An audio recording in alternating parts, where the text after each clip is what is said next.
Si la guitare est là, concentrez-vous uniquement sur la guitare. Tout le reste n'est qu'histoire. La guitare n'est pas une histoire. La guitare est un document philosophique de premier ordre. Ce n'est pas une histoire.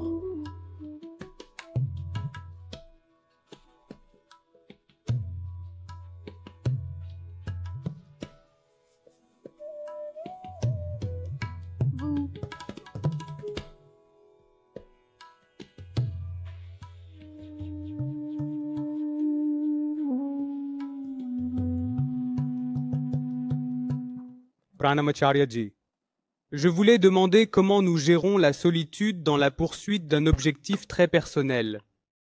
Je dois en faire un petit tableau. Disons que vous traversez une lutte que personne ne connaît. Personne ne l'apprécie. Mais vous vous battez chaque jour, une heure après l'autre. Et le plus drôle, c'est que vous êtes en train de gagner. Mais il n'y a personne avec vous pour l'apprécier. Le cerveau commence à jouer avec vous. Il commence à vous convaincre que vous perdez. Même si vous êtes en train de gagner. Cela vous submerge quand vous vous sentez abattu. Alors, comment gérer cette solitude paralysante dans la poursuite d'un objectif très personnel? La solitude, vous savez, est le meilleur cadeau que la vie puisse vous offrir. Sérieusement, si vous ne vous sentez pas seul, alors l'alternative est d'être avec quelque chose de terrible. Que préférez-vous? Disons que vous voyagez en bus ou que vous êtes dans un avion. Le siège à côté de vous est occupé par une personne affreuse. Est-ce mieux ou est-ce mieux d'avoir un siège libre? Est-il préférable d'avoir un siège libre? Je vous en prie. Je ne dis pas que le siège reste vacant pendant tout le voyage. Mais faut-il être pressé de le remplir très rapidement? Faut-il être terriblement pressé? Est-ce ça le problème? La plupart d'entre nous ont une si faible tolérance à la solitude que nous la remplissons avec de la merde. Il soit le mauvais type de travail, de croyance ou de personne, ou un lieu, ou autre. La solitude, je l'ai dit, est un cadeau parce que elle vous donne l'opportunité et la liberté de viser le meilleur. Si je suis seul, c'est que j'en ai la possibilité, et cette opportunité est disponible tout au long de la vie. Voulez-vous y renoncer? Dites-moi, s'il vous plaît, pourquoi prenez-vous la solitude comme une malédiction? N'oubliez pas que l'alternative est bien pire. Les personnes qui en ont assez de la solitude tombent dans toutes sortes d'endroits terribles. Mais en général, ils ne l'affichent pas et ne le reconnaissent pas. Vous vous sentez donc, oh, ceux dont les creux sont remplis. Ils sont plus chanceux. Non, ce n'est pas le cas. Entrez dans leur réalité et vous verrez qu'il est bien mieux d'être seul.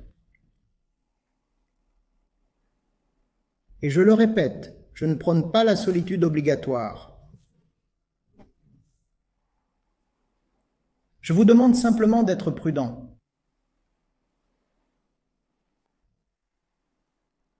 Une place vacante est une place pure.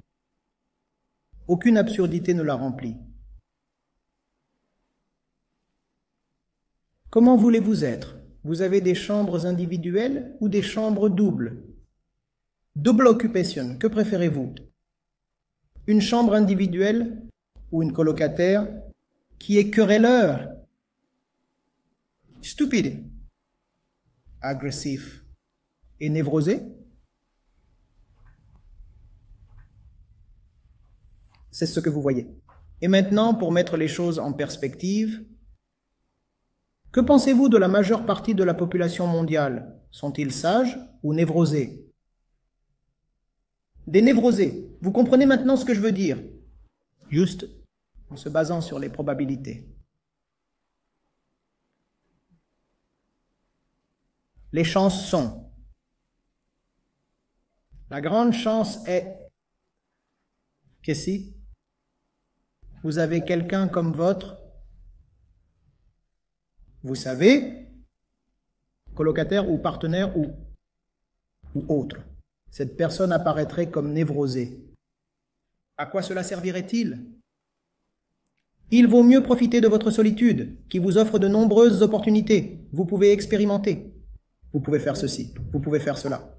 Et quand vous pouvez repérer le bon objet, la bonne pensée, le bon livre, la bonne personne, vous pouvez l'amener dans votre vie, à être avec elle, en être nourri, être en compagnie aimante, une compagnie édifiante. Et quand vient le temps de dire au revoir, dites-lui gracieusement au revoir. On ne peut pas rester avec un livre toute sa vie. Le pouvez-vous? Bien sûr, vous pouvez revenir au livre. L'adieu n'a pas besoin d'être définitif. Vous pouvez revenir au livre au bout de 6 mois ou de 2 ans, ou chaque fois que vous en avez besoin. Il doit y avoir un mode de vie qui repose sur la liberté et non sur la compulsivité. En tant qu'êtres humains, et particulièrement en tant qu'Indiens, nous sommes formés et imprégnés de compulsivité. Les choses se produisent, puis les choses se figent. Dans le béton, vous n'avez plus la liberté de voler.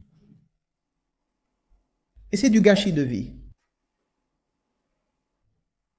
Même ce problème que vous rencontrez contre la solitude peut en fait être un problème culturel, provenant de tous les ragots que vous entendez dans votre famille et dans votre groupe de pairs, de tous les films que vous regardez, où il est montré que le but ultime de la vie est d'avoir un partenaire. De quoi parlent 90% des films? Un homme qui court après une femme. C'est tout, n'est-ce pas?